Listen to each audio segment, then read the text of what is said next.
ఉంది కదా. మన మాతృభాష ఏంటి? తెలుగు.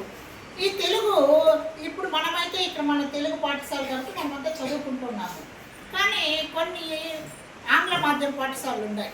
ఇప్పుడు మన తల్లిదండ్రులు ఏం చేస్తారంటే పల్లెల్లో మరీ ముఖ్యంగా కానీ టౌన్లలో కానీ వాళ్ళ పిల్లలు ఇంగ్లీష్ చదువుకుంటేనే వాళ్ళు గొప్పవాళ్ళు అవుతారు, విదేశాలకు వెళ్తారు, ఎక్కువ డబ్బులు సంపాదిస్తారు, అప్పుడు మాత్రమే వాళ్ళ జీవితం బాగుంటుంది అని అనుకుంటున్నారు. కానీ అది చాలా తప్పు. ఇప్పుడు మన దేశ నాయకుల్ని చూసుకున్నా, ఇప్పుడుండే ప్రముఖ వ్యక్తుల్ని చూసుకున్నా, పెద్ద పెద్ద ఉన్నత స్థానాల్లో ఉండే వాళ్ళని చూసుకున్నా కూడా వాళ్ళందరూ కూడా పల్లె వాతావరణం నుంచి వచ్చిన వాళ్ళే, మన తెలుగు మాధ్యమంలో చదివిన వాళ్ళే.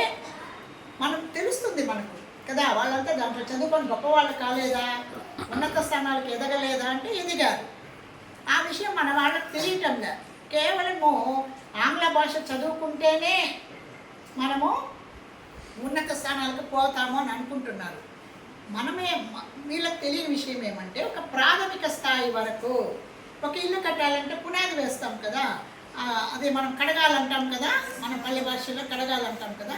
ఆ కడగాలు మనం ఎంత స్ట్రాంగ్గా ఎంత గట్టిగా వేస్తే దానిపైన మనం ఎన్ని అంతస్తులన్నా కట్టచ్చు, అప్పుడు అది స్ట్రాంగ్గా ఉంటుంది. అట్లా పునాది బాగాలేకుండా మనం దానిపైన అంతస్తులు కడితే ఏమవుతుంది? ఆ విధంగానే మనము ఒక ప్రాథమిక స్థాయి వరకు మన మాతృభాషలో కనుక విద్య అభ్యసిస్తే మనం బాగా దాని జ్ఞానాన్ని సంపాదించుకోగలం. ఎందుకంటే మనం ఇంట్లో మాట్లాడే భాష తెలుగు. మనం స్కూల్కి వచ్చిన వెంటనే మనం ఆంగ్ల భాష మనం చిన్నపిల్లలు 3 ఏళ్ళకే పంపించేస్తారు. వాళ్ళకి ఏం అర్థమవుతుంది? అర్థం కాదు. వాళ్ళు ఏమైనా చెప్పాలంటేనో చెప్పలేదు. ఒక భాష అనేది ఎందుకు ఉండదంటే మనలో ఉండే భావాలను మనం ఇంకొకరికి చెప్పడానికి, మనకేం కావాలో చెప్పడానికి. అదొక ప్రసార మాధ్యమం భాష అనేది. మనిషికి మనిషిని కలిపేది భాష. మన మాతృభాషలోనే విద్యాబోధన చేస్తే తర్వాత మనం ఎన్ని భాషలన్నా నేర్చుకోవచ్చు. ఇప్పుడు మన పివి నరసింహారావు గారు ఉన్నారు కదా, ఇదివరకు ప్రధానమంత్రి, ఆయనకు 16 భాషలు వచ్చి ఉంటారు. ఇంకా మన అబ్దుల్ కలాం గారికి కూడా 12 భాషలు వచ్చు అంటారు. దాంట్లో నైపుణ్యం కూడా ఉంది వాళ్ళకి, ఉంటే వచ్చు అని కాదు. మనం ఇక్కడ ఇంకొకటి మన వాళ్ళ పక్కన ఎవరో తమిళ్ మాట్లాడుతుంటే నేను మాట్లాడేస్తే కాదు. ఆ తమిళ భాష బాగా నేర్చుకోవడం, చదవడం, రాయడం వచ్చింది, దాన్ని నైపుణ్యం అంటారు.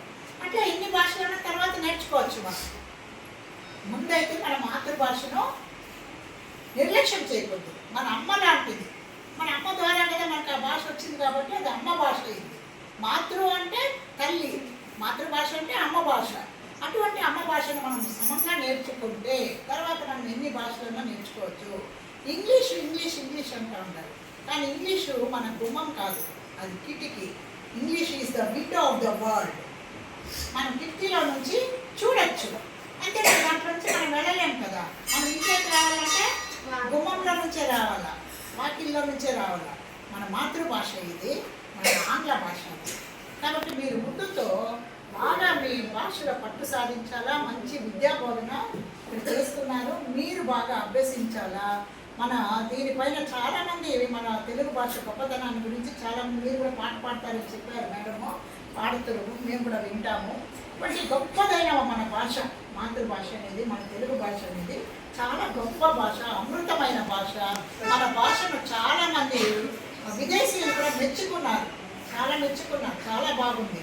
మన తమిళంలో గొప్ప కవి ఉన్నారు భారతీయ, ఆయన కూడా అంటారు తపమేమి చేసిద్దేమో తెలుగు భాషలో ఉంటారు, పుట్టడము తెలుగువాడిగా పుట్టడము అంటారు. అంటే మనం పుణ్యం చేసుకుంటేనే తెలుగువాడిగా పుట్టినామని ఆయన చెప్తారనమాట. మళ్ళీ మన కాళోజీ నారాయణరావు అనే గొప్ప కవి తెలంగాణలో, ఆయన ఏమంటాడంటే అన్య భాషలు నేర్చి ఆంధ్రమ్ము రాదంచు సకిలించు ఆంధ్రుడా చావవేమిరా. అంటే వేరే భాషలు నేర్చుకొని నాకు తెలుగు రాదు అని చెప్పేటాడే వాడు బతుకుండే దానికన్నా చచ్చేది మేలు. అంటే ఏమర్థమో, మన భాష మాట్లాడిన వాడు చచ్చిన వాడితో సమానము అని అర్థం ఆయన చెప్పడం అన్నమాట. కాబట్టి ఇటువంటి గొప్ప భాషను మనం కాపాడుకోవాలి. ఇప్పుడు మనం తెలంగాణ అని చెప్తున్నాం కదా, ఒకప్పుడు రజాకార ఉద్యమం జరిగింది. వాళ్ళు ఏం చేశారంటే వాళ్ళు కూడా ఉర్దూనే ఉండాలి, పాఠశాలలంతా తెలుగే నేర్చుకోకూడదు, తెలుగు మాట్లాడకూడదు. ఇప్పుడు కొన్ని ఆంగ్ల మాధ్యమ పాఠశాలలో తెలుగులో మాట్లాడితే ఆ పిల్లల్ని కొట్టడము, వాళ్ళకి పనిష్మెంట్లు ఇవ్వడము, ఫైన్లు వేయడం చేస్తూ ఉన్నారు. ఆ విధంగా అక్కడ తెలంగాణలో ఒకప్పుడు జరిగింది. అటువంటి సమయంలో కూడా మన తెలుగు భాష బతికి ఉంది అంటే కారణము అమ్మలు. ఇందాక సార్ అన్నారు కదా, మీరు భవిష్యత్తు అమ్మలు అని. అటువంటి అమ్మల వల్లనే వాళ్ళ ఇళ్లలో తెలుగు నేర్పించడము, తెలుగులో మాట్లాడము చేయడం వల్లనే తెలుగు భాష బతికి ఉంది. కాబట్టి మనం మన భాషను బతికించుకోవాలి. ఎక్కడైతే మన భాష ఉంటుందో అక్కడే మన తెలుగు జాతి ఉంటుంది. ఎక్కడైతే భాష అంతరించిపోతుందో మన జాతి కూడా అంతరించిపోతుంది. కాబట్టి మన జాతిని మనం కాపాడుకోవాలంటే మన భాషను మనం కాపాడుకోవాలి. అటువంటి భాషను మీరందరూ కాపాడుకోవాలని కోరుకుంటూ నా మాటలు వినేందుకు ధన్యవాదాలు.